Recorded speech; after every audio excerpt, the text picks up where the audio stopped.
labor movement, when it's doing what it's supposed to do, gives folks a voice on the job, a seat at the table. The struggle for labor rights and civil rights has always been linked, and that's a fight that's still going on today. Are you on? Which side are you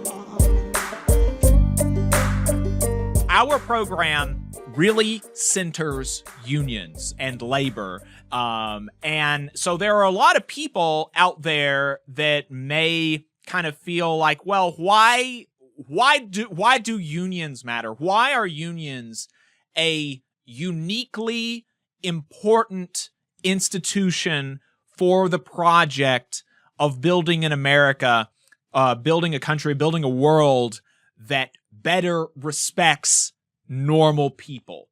Like, why should I care about unions more than I care about, like, the Sierra Club, or more than I care about, this or that or the other organization? Why, I believe, at least I'll speak for me, that unions really are a uniquely important institution for building a better society. I think that other institutions are important. I'm not saying they're not, but I really do believe that unions are uniquely important.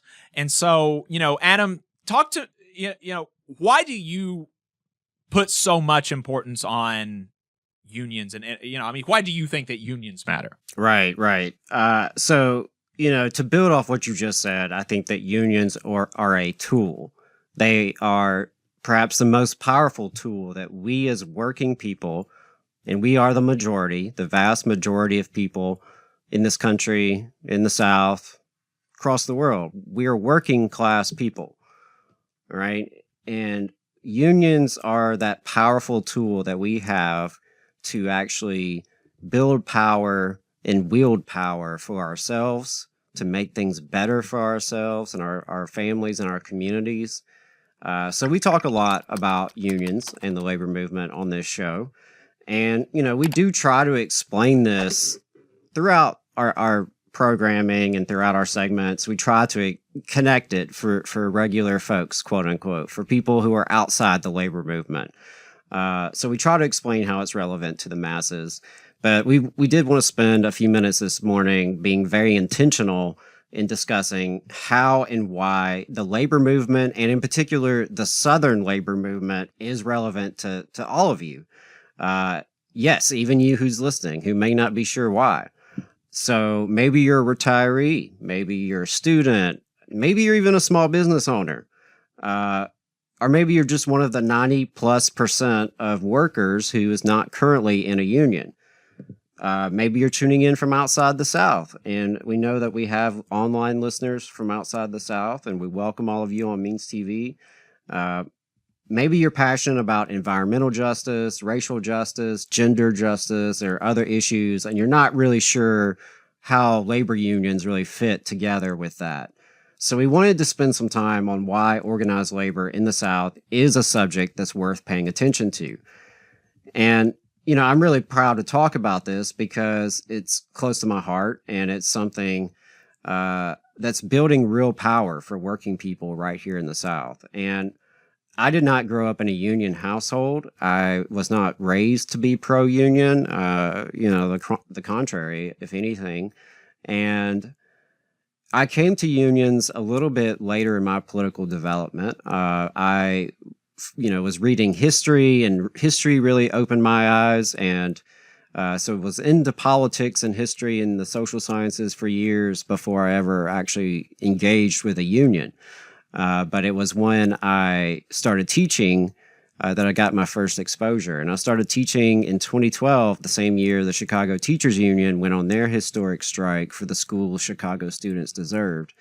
And that helped me connect the dots between my politics and all these, policies that I believed and ideas that I had about how we could have a better, more just, democratic world and future. That strike really helped me see how workplace organizing and then building coalitions in the community could really be that engine of change, and it could push things forward, to actually make a real material difference in people's lives. And here in the South, especially, certain parts of the South, union can feel like a dirty word. And there are people who want to scare you off of unions because they're scared of you having power. And they should be. Because when workers stand together, black and white, young and old, gay and straight, union, not yet union, we can win the kind of South that's actually worth living for all of us, not just the bosses and the billionaires. So if you're a non-union worker, you're a small business owner, why should you care about the labor movement? The reality is that when unions are strong, wages go up, right? Even for folks who aren't in a union yet, right? We saw this with the UAW and their successful strike against the Big Three.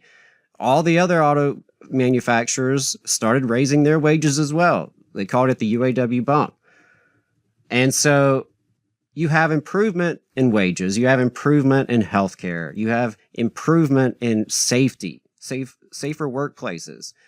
And when people have a little bit more money in their pocket, when they have a little bit more comfort, they're able to spend some of that money right at home, right? At the diner, the corner store, the barbershop, buy clothes for their children, take their family out to eat, all that kind of thing. So it really is about growing from the bottom up, and more of the wealth that is created by the workers, right? Because that is who is creating this wealth, that's generating these profits. It's the labor of the workers, right? So unions are a tool for us to get more of that back into our pockets, more of the wealth that we create, right? So strong unions raise wages, not just for their members, but across entire industries and regions. They set higher standards that even non-union employers have to try to compete with. And when working people have more money in their pockets, they spend it locally. That fuels small businesses and community development, right? So I think, small businesses don't have to fear unions, because the real unfair competition they face is from the huge corporations that exploit workers and dodge taxes and dodge regulations, right? So the more we have strong labor standards, that allows ethical businesses to thrive without being undercut by this race to the bottom among employers. A more unionized workforce stabilizes the economy. It reduces turnover in the workplace. It improves the consumer spending. So that boosts the local business environment.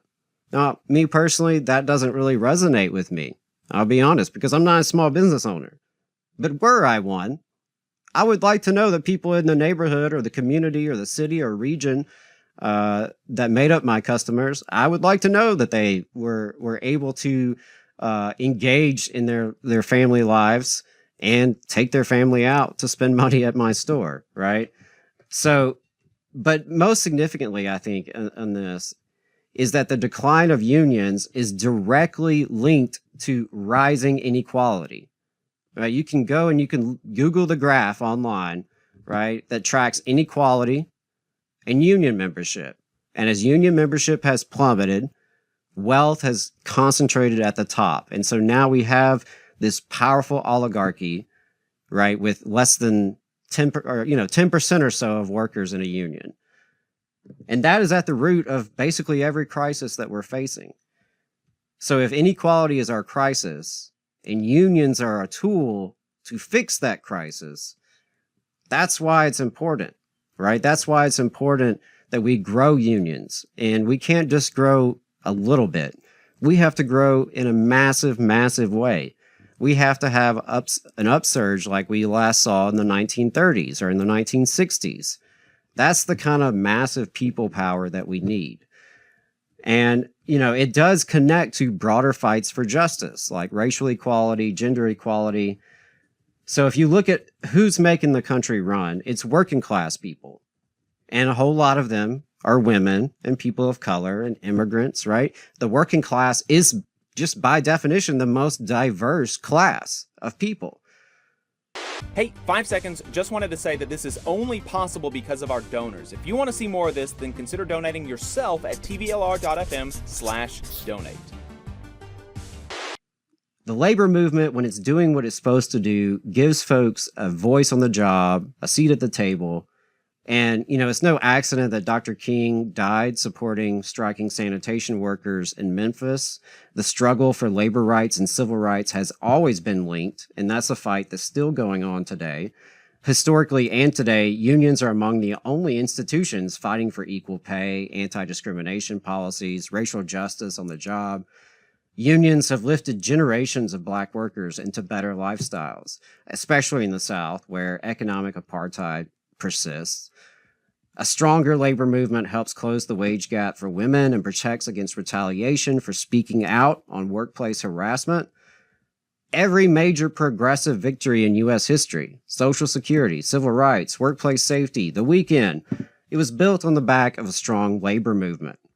So today's fights for healthcare, for climate justice, for public education, for democratic rights, it needs organized people power, which is something that unions specialize in when we are operating the way we can and the way we should. So by rebuilding the Southern labor movement, we can build a foundation for transformational change across this country, because the South for too long has been a refuge for the worst practices of employers, right? The South has worse working conditions, lower wages, worse public services and investment, right? So the corporations love to come to the South, and Southern politicians love to welcome them and tout the pro-business environment and economic development. But this economic development model is rooted in lower wages and higher exploitation, anti-union laws, right? Lack of regulation, lack of taxes.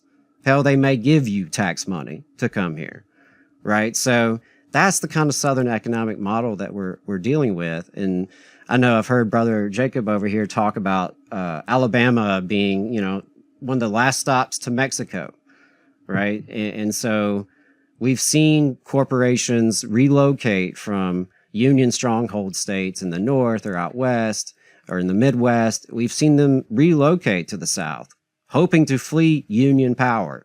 So that's why it's so important that we rebuild the labor movement, especially here in the South. That is critical to saving this country, frankly.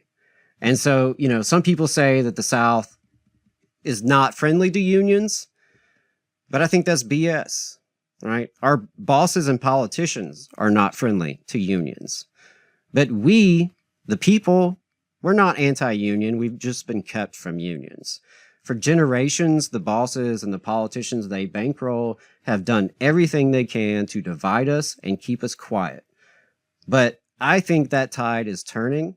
You look at what's happening in Chattanooga with Volkswagen and the huge win there with the United Auto Workers. You look at the growth of Starbucks Workers United across the state, across the South, right? You look at these other campaigns and you can see that working people do have backbone. Working people are willing to organize. We just need the space and the support to organize. And, we're going to do it whether folks like it or not. And we have a huge, huge heritage here in Alabama specifically that a lot of folks outside the South and a lot of folks inside Alabama don't know, which is at one time, 1 in 4 Alabamians belonged to a labor union, right? Walker County, which we talked about earlier in the show, that's where Ryan Cagle is from and where he's running for office. Walker County used to be the most unionized county in the country, right? We had interracial coal miner organizing with the UMWA. We had the civil rights movement, in the 50s and 60s. So we have a strong, strong heritage here in Alabama of working people coming together, even in difficult situations, even when they try to divide us. We have a legacy of coming together, fighting for better, building power for ourselves. And that's the kind of legacy and heritage that we have to reclaim.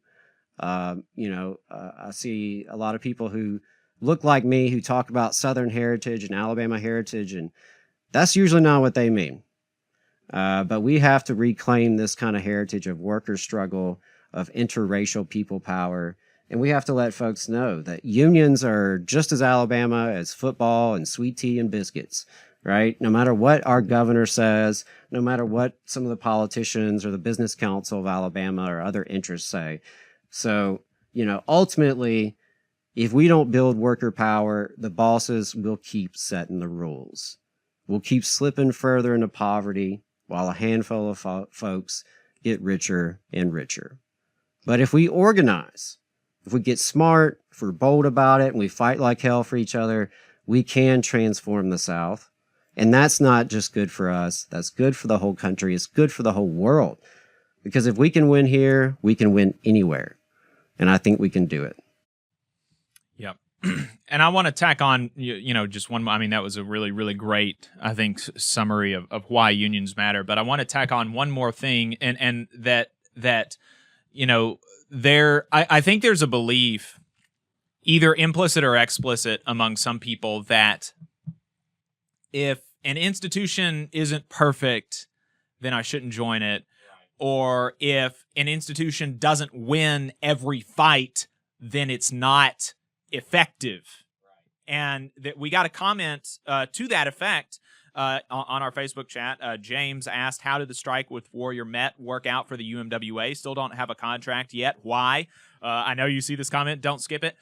And I don't honestly even know exactly how that is relevant to what we're talking about, right? I mean, the fact that exactly, you win some, you lose some, and I don't think that anybody, if you talk to them and you ask them, do you think that the Warrior Met situation was a win for the union or not? I don't think anybody is going to feel like that was a win. But what are we to do with that information? Unions lose sometimes, and the fact that we win, the fact that unions win as much as we do, when everything in this country is basically set up against us, when the courts are set up to stop picketing like they were in Alabama. In Alabama during the Warrior Met strike, picketing, just being there on the side of the road with a sign, was criminalized for like 40% of the strike. You couldn't even hold a sign on the side of the road calling a scab in the state of Alabama for a large portion of that strike. The laws are against us. The companies have all the money. The companies have the politicians. They have the state police on their side. And yet, unions still win as much as they do. And yet, union workers make more money than non-union workers. And yet, union workers are more likely to have health care than non-union workers. And yet, union workers are safer on the job than non-union workers, right? So, sometimes unions are going to make mistakes. Sometimes unions there's going to even be problems with leadership. I mean, James later on said when you have crooked people running the union, you're not getting nothing. And I've not seen anything at all to suggest that the leadership of the UMWA in Alabama is crooked or corrupt or anything like that. I've never seen anything like that. And so I don't know if that was just in a colloquial sense or something, but I mean, I do know that the leadership of the UMWA in Alabama spent a lot of time and really ran themselves ragged trying to support this strike. And it was a very taxing thing on the leadership and obviously on the miners. And so, the union lost. Right? But that doesn't mean that unions are not good. That doesn't mean that you shouldn't still be a part of the UMWA if you work in a coal mine in Alabama. I mean, just think about how much worse it would be if most mines in Alabama are still unionized. Think about how much worse it would be if most of them were not. There is no world in which you are better off if you don't have a union. Even in a place after a union loses. I mean, it doesn't make any sense. And I talked to, during the Warrior Met strike, actually, I talked to miners who came from West Virginia and came from Kentucky, where the mines have been effectively eradicated, or where the unions have been effectively eradicated from the mines. And they talked about, even at Warrior Met, even under the degraded contract under Warrior Met, the degraded contract, it was much better under Jim Walters. Even under that set of circumstances, it was so much better than when they were working in the mines in West Virginia and Kentucky, right? And so, look, they lost. Right. But unions are still good, and you should still be a part of a union, and you should still be part of the UMWA. Yeah, I mean, I think these are human institutions, right? So they're as flawed as the humans inside them and the humans leading them. On this show, we have not been shy to critique the labor movement or its institutions or its leaders. We've, pissed off plenty of people on plenty of sides and plenty of organizations over the years because of that, And so I think it's perfectly okay. And in fact, a good thing when we have disagreement and debate and democracy when it comes to our unions about the direction, the strategy, the tactics, the vision, that we're building towards. I think that's all healthy, and we should have those kind of discussions and dialogue. But yeah, I think it is a mistake to have a bad experience or to run into a bad union, quote unquote, and just write off the tool, right? Like the tool itself, just write it off completely as if it's no longer applicable, relevant, right? There are some lousy union folks out there, right, who are in office and probably shouldn't be. That's a reality in any institution, whether it's a church, whether it's a political institution, government institution, your alumni society at your college, whatever it may be. Any organization, right, that is a human organization is going to sometimes have some people in it that aren't doing right. That's just the reality. And so democracy is how we guard against that. That's how we come together, we have opposing ideas and opposing perspectives, and we wrestle with that, and we move forward in a better way. And I think democratic accountability is really how you prevent some of those issues because corruption, of course, is something that has happened in unions, right? We're not shy about admitting that. That's a reality, just like any institution. But that's where it's up to the rank and file membership and our engagement to really hold everybody accountable in the process, including ourselves, to make sure that we are pushing forward for what's best for the workers, what's best for the membership, what's best for, the folks who are really producing the wealth and who are taking the risk. And so, the labor movement, it is essential. If you believe in dignity, if you believe in fairness, if you believe in justice, the only way we get those things is with a strong, strong labor movement that has to be better, bigger, bolder than the one we have now. And that's going to take a lot of people involved, a lot of activity from a lot of everyday folks stepping up, to make change however they can to make a difference. Ben Joe in the chat said, you can vote and fix a union, but try to vote to fix your boss. Yeah, that's a good way to wrap it up. You just saw a clip from the Valley Labor Report. We are live every Saturday morning from 9:30 a.m. till 12:30 p.m. And we pride ourselves on keeping all of our content free to everybody so that we can talk to as many working folks as possible. If you support the work that we're doing, you think that it's important, you think that it's good, then consider making a monthly contribution to the project, and you can do that on our website, tvlr.fm.